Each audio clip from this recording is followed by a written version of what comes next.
Cost को minimum करेंगे तो प्रॉफिट ऑटोमेटिकली बढ़ जाएगा।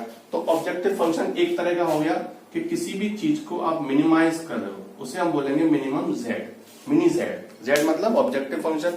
अब ये क्या होगा, ये डिपेंड करेगा उस वेरिएबल्स पे, जैसे मान लो लिखा हुआ है 2x + 3y, कुछ भी चीजें हैं निकल के आई है।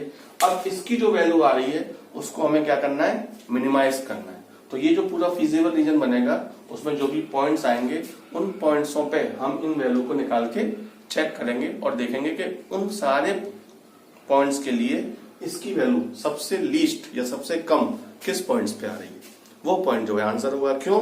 क्योंकि वो इस कंडीशन को भी सेटिस्फाई करेगा और जो क्वेश्चंस में दी हुई है कंडीशन उनको भी सेटिस्फाई करेगा। अब ये तो बनाया मिनिमम वाले के लिए। अब मैक्सिमम के लिए, मैक्सिमम का मैंने एग्जांपल आपको दे दिया। मान लीजिए आप कोई प्रोडक्ट बना रहे हो, तो जो प्रोडक्ट बना रहे हो उसमें उसकी जो इंग्रेडिएंट्स लगे हुए हैं या जो आपने चीज बनाई है उसका ज्यादा से ज्यादा कैसे बने। जब ज्यादा बनेंगी तो प्रॉफिट ऑलरेडी ज्यादा हो जाएगा। तो ऑटोमेटिकली मैक्सिमम जेड, वहां मैक्सिमम जेड बोलेंगे। तो ऑब्जेक्टिव फंक्शन दो तरह के हो सकते हैं, मिनिमम और मैक्सिमम। ठीक है, मान लो यहाँ पे भी कुछ दिया हुआ है 3x + 4y। अब देखेंगे कि उस फीजिबल रीजन में इस पूरे की वैल्यू किस पॉइंट्स पे सबसे ज्यादा आ रही है। जो ज्यादा आएगी वो फंक्शन, वो पॉइंट जो है वो माना जाएगा कि इस वाले पॉइंट्स के लिए हमारा जो प्रोडक्ट बन रहे हैं, जो टोटल नंबर्स ऑफ प्रोडक्ट बन रहे हैं वो सबसे ज्यादा बन पा रहे हैं। सबसे ज्यादा बन रहे हैं, जाहिर सी बात है कि अगर हम ऐसे बनाएंगे तो हमारा प्रॉफिट सबसे ज्यादा होगा, उतने ही टाइम में या उतनी ही कैलिबर के हिसाब से, या जो उतना ही इंग्रेडिएंट जो दिए हुए हैं उनसे ज्यादा से ज्यादा बन रहे हैं। तो बहुत सारी जगह जो है वो ऑब्जेक्टिव फंक्शन मिनिमम के लिए हम निकालेंगे और बहुत सारी जगह जो होगा वो मैक्सिमम के लिए निकालेंगे। तो ऑब्जेक्टिव फंक्शन यहाँ पे एक चीज बढ़ जाएगी, पहली बात। दूसरी बात ये है कि जो हमारे पास वर्ड प्रॉब्लम आ रही है वो वर्ड प्रॉब्लम तीन तरह की आएंगी। ठीक है, पहली आएंगी डाइट प्रॉब्लम। डाइट प्रॉब्लम का एग्जांपल मैंने आपको बता दिया, अभी बेबी फूड का बताया मैंने। ठीक है, डाइट प्रॉब्लम आएंगी। दूसरा आएगा मैन्युफैक्चरिंग प्रॉब्लम।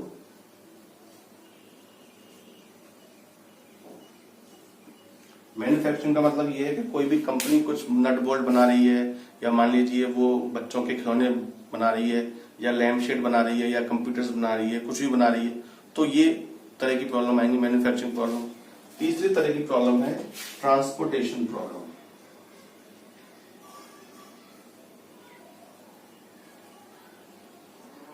ट्रांसपोर्टेशन प्रॉब्लम, ये जो ट्रांसपोर्टेशन प्रॉब्लम है ये हमारे सिलेबस में कभी नहीं आई।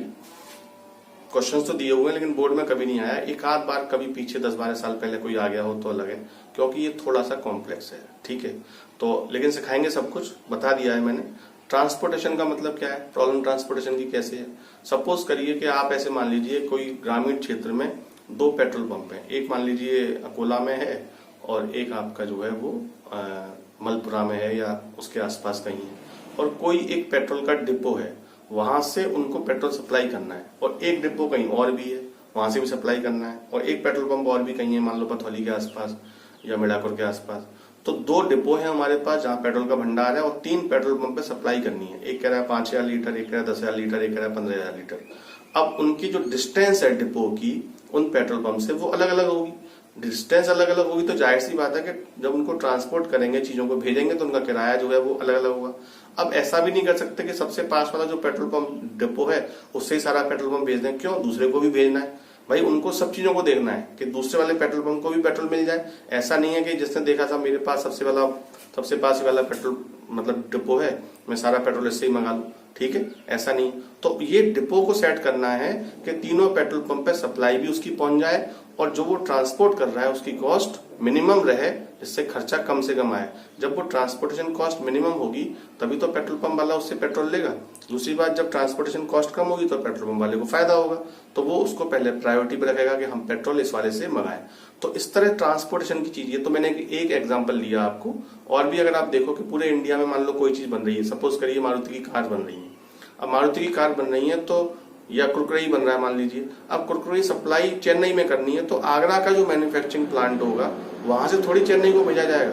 पता लगा वो 5 रुपए का जो कुरकुरे है उसकी कॉस्ट ही जाने की 2 रुपए लग रही है, तो 7 रुपए में थोड़ी बिकेगा वो कुरकुरे। आपने देखा है कि एक ही प्राइस पे पूरे ऑल इंडिया में बिक रहा है और सेम टेस्ट है, सब कुछ वही है। तो उन्होंने मैन्युफैक्चरिंग प्लांट लगा रखे हैं अलग अलग जगह पर, लेकिन वो इस तरह लगाए हैं कि वहां से नियर अबाउट का जो एरिया है वो इतनी डिस्टेंस पर हो कि हमारी जो ट्रांसपोर्टेशन कॉस्ट है वो मिनिमम आए, जिससे कि सभी जगह चीजें जो है वो इक्वल रेट्स पे पहुंच जाए और हमें ऐसा ना लगे कि एक मैन्युफैक्चरिंग प्लांट मान लो हमने बेंगलोर में डाल दिया, अब वहां की सप्लाई हम हिमाचल प्रदेश कर रहे हैं, इसका कोई लॉजिक नहीं बनता। इसलिए ये लोग क्या करते हैं, अपने जो मार्केटिंग प्रोडक्ट हैं, जो मैन्युफैक्चरिंग कंपनियां हैं, वो थोड़ा थोड़ा डिस्टेंस पे लगा देते हैं और उनको एक पर्टिकुलर एरिया बता देते हैं कि आपका जो प्रोडक्ट है वो इस एरिया में बिकेगा।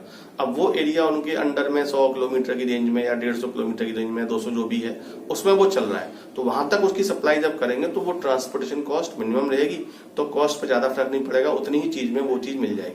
दूसरे के लिए एक और अलग मैन्युफैक्चरिंग प्लांट लगा रखा है। तो ये जब कंपनियां कहीं किसी कंट्री में जाती हैं, कोई प्रोडक्ट बनाने की सोचती हैं, तो ये पूरा अपना सेटअप देखती हैं। सबसे बड़ी चीज इससे पहले ये वो मार्केट को एनालिसिस करती हैं कि यहाँ पे किस प्रोडक्ट की डिमांड किस एरिया में सबसे ज्यादा है। सबसे जो ज्यादा एरिया की डिमांड है उसके नियर ही वो सबसे पहले अपना जो मैन्युफैक्चरिंग प्लांट है वो लगाएंगे। वहां से कोशिश करेंगे कि अगर हमारी डिमांड कम आ रही है, ये भी मैं बता दूं आपको, अगर मान लीजिए डिमांड कम आ रही है तो जाहिर सी बात है कि मैं ज्यादा प्लांट क्यों लगाऊंगा, क्योंकि मैं ज्यादा प्लांट लगाऊंगा पूरा मुझे इंफ्रास्ट्रक्चर चाहिए, पूरा मुझे लोग चाहिए उनको काम कराने के लिए, रॉ मटेरियल भी वो चाहिए। रॉ मटेरियल तो खैर वहां भी खर्च होगा, लेकिन पूरा इंफ्रास्ट्रक्चर, जमीन एक्वायर और टैक्स वैक्स दुनिया भर का, तो वो भी ये नहीं चाहती कि मैं हर जगह एक प्लांट खोल लूं, क्योंकि एक नए प्लांट को खोलने में बहुत ज्यादा पैसा खर्च होता है। तो वो देखेंगे कि मेरा जो सबसे ज्यादा प्रोडक्ट है उसकी सेल कहां पर है, वो उसी के नियर जो है वो एक प्लांट खोल लेंगी और उनको लगा कि मेरी सेल यहां तक ही है, बाकी इलाकों में मेरी सेल बहुत कम है, तो वो वहां से उसको ट्रांसपोर्ट भी कर देंगी। फिर वो कॉस्ट को नहीं देखेंगी। क्यों? क्योंकि उनकी कॉस्ट, उनका पूरा जो एस्टेब्लिशमेंट है, नई जगह जाके वो प्लांट को पूरा एस्टेब्लिश कर रहे हैं, उसके कंपेरिजन में तो बहुत कम है और उनकी वहां पे उस इलाके में ज्यादा सेल भी नहीं है, तो उनको पता है कि मुझे यहाँ नहीं करना, तो वो वहीं कर लेंगे। फिर उनको लगा कि नहीं, अब इस वाले मैन्युफैक्चरिंग प्लांट पर लोड ज्यादा होने वाला है, ज्यादा हो गया है, हम लोग उतनी सप्लाई नहीं कर पा रहे, जो दूर दराज के इलाके हैं वहां पे लोगों की डिमांड ज्यादा है। कभी कभी आपने ये चीज देखी होगी कि जैसे हम कोई प्रोडक्ट लेने जाते हैं, मान लीजिए एक्टिवा लेने जा रहे हैं, तो वो एक्टिवा के लिए मना कर देते हैं, बोला है नहीं अभी एक्टिवा बुकिंग चल रही है। वो बुकिंग क्यों चल रही है? वो बुकिंग सेम वही चीज है कि कंपनी उतनी जल्दी जो है उसको मैन्युफैक्चर नहीं कर पा रही, या जहां पे मैन्युफैक्चर हो रही है वहां से उसका जो सप्लाई पॉइंट है या जहां भेजना है वो बहुत दूर है, तो ट्रांसपोर्टेशन कॉस्ट ज्यादा आ रही है। तो वो ऐसे नहीं कर सकती दो बना दिए दो भेज दिए, वो एक स्लॉट में ही बनाएंगे उसको, 15 या 20 या 25 के स्लॉट में, और फिर उसके बाद उसको इकट्ठा ही भेजेंगे, इसलिए वहां पे देर लगती है। तो वो बुकिंग कर लेते हैं कि साहब आपकी बुकिंग है, 15 दिन का टाइम लगेगा, 15 दिन बाद जो है वो वहां से गाड़ियां आ पाएंगी। ये एक कॉमन एग्जांपल मैंने दिया। तो ये जो पूरा है ये मैनेजमेंट का चैप्टर है।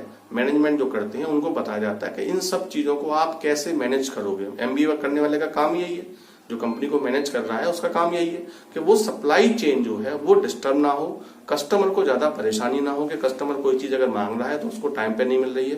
क्योंकि आज के टाइम में जो सबसे बड़ी चीज है वो ये है कि कस्टमर के पास टाइम नहीं है, वो इंतजार करना नहीं चाहता कि साहब मैंने कोई चीज ली, क्यों? क्योंकि वो पैसा दे रहा है, उससे कहा मुझे पैसा अगर मैं दे रहा हूं तो मुझे चीज तुरंत तुरंत चाहिए। ये चीजों को मैनेज करना ही मैनेजर्स का और जो और डिपार्टमेंट के लोग हैं उनका काम है कि हमारे यहाँ अगर मान लीजिए कोई कंपनी या कोई डिस्ट्रीब्यूटर कोई चीज बेच रहा है, उसे पता है कि मेरे यहाँ अमूमन पर डे 2 या 3 या जब 5 गाड़ियां बिकती हैं, तो मेरे पास स्टॉक में 5 से 7 गाड़ियां रहनी चाहिए कि बाई चांस कभी ऐसा हो जाए कि वहां से जो प्रोडक्ट है वो नहीं आ पाए यहाँ तक, मेरा कस्टमर खाली ना जाए। क्योंकि एक कंपनी पे अगर वो कोई चीज नहीं मिली तो वो तुरंत क्विक करके दूसरी पे चला जाएगा। आजकल ये चीज भी है कि लोग इंतजार करना भी नहीं चाहते। अगर मान लीजिए उसका मन है मुझे होंडा एक्टिवा खरीदना है और उसको 2-3 शोरूम पे वो गया, उसने मना कर दिया साहब नहीं है, तो वो इंतजार नहीं करेगा, वो ठीक है मुझे होंडा एक्टिवा नहीं मिल रहा, मैं जुपिटर गाड़ी ले लूंगा या और कोई गाड़ी है वो ले लूंगा, वो तुरंत परचेज कर लेगा। परचेज करा तो नुकसान किसका हुआ? कंपनी का। कंपनी ने इतनी ब्रांडिंग करी, इतना एडवर्टाइजमेंट किया और कस्टमर उसके पास आ रहा है, लेकिन वो टाइम से उसकी सप्लाई नहीं कर पा रहे, इसलिए कस्टमर जो है वो टूट गया। तो ये सब चीजें जो है उनको मैनेज करनी पड़ती हैं। इसी से जुड़ी हुई जो है वर्ड प्रॉब्लम है कि सारी चीजें कैसे हो जाए। ट्रांसपोर्टेशन जो मैं आपको बता रहा था वो इसी का मेन हिस्सा है कि एक जगह अगर कोई चीज बन रही है, चाहे वो पेट्रोल हो डीजल हो, तो उसकी सप्लाई जहां पर डिमांड है वहां कम से कम कॉस्ट में कैसे की जाए जिससे उसको भी नुकसान ना हो और हमें भी नुकसान ना हो। ठीक है, हम भी ऐसा नहीं है कि एक जगह बहुत दूर है वहां पे हम प्रोडक्ट को भेज रहे हैं तो बहुत देर में पहुंच रहा है। ठीक है, तो 2 एक्सरसाइज हैं यहाँ पे।